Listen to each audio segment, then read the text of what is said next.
Hello po, magluto po ako ng tinolang manok sa mais. Punasan ko lang po ang wok. Medyo mainit na po itong wok, pwede na po yan. Naglagay lang po ako ng 2 tablespoon na mantika.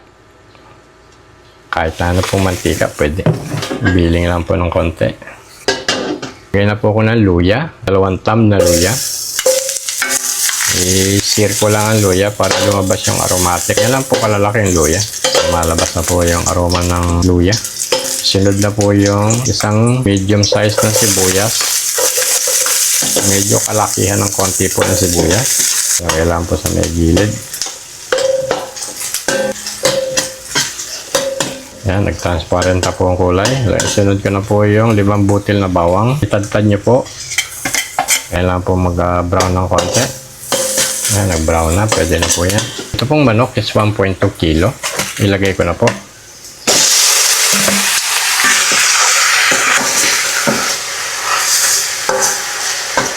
Takpan, hayaan po ng 4 na minuto para lumabas po yung juice ng manok. Buksan ko na po. 4 na minuto na. Haluin ko muna po.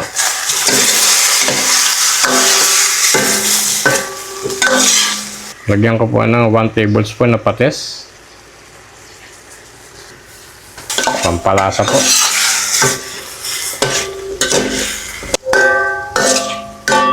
Takpan ng 1 minuto para kumapit lang po yung patis.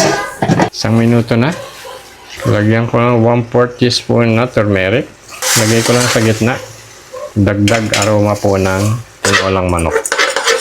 Haluin. Lagyan ng 3 cups na tubig.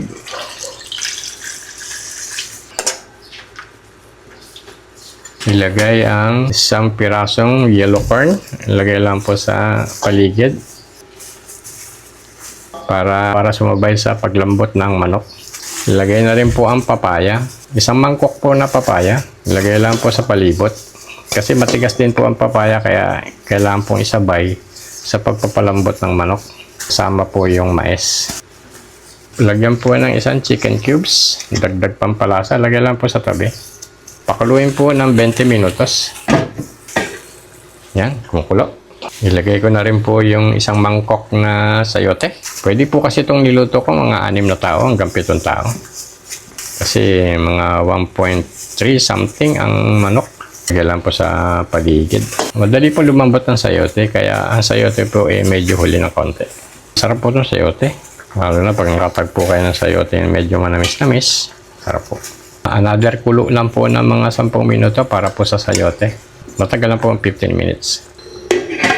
Buksan ko na. Naka 10 minuto na po. Ilalagay ko yung 1 cup na malunggay. Nahugasan ko na po itong malunggay. Lagay ko na po sa paligid. Kailangan po mahugasan ng mabuti ang malunggay kasi maalikabok po ang malunggay pag binili niyo po. Kaya kailangan ihugasan niyo pong mabuti. Budbud lang. Pwede rin po daw ng sili.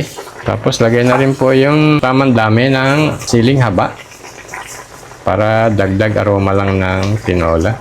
Ito pong malunggay mga 1 minuto hanggang 2 minuto lang po.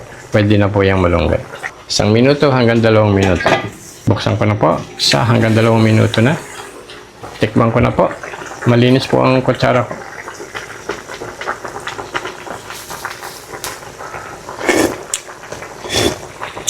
Sarap. Sakto lang po yung 1 tablespoon na patis saka 1 chicken cubes.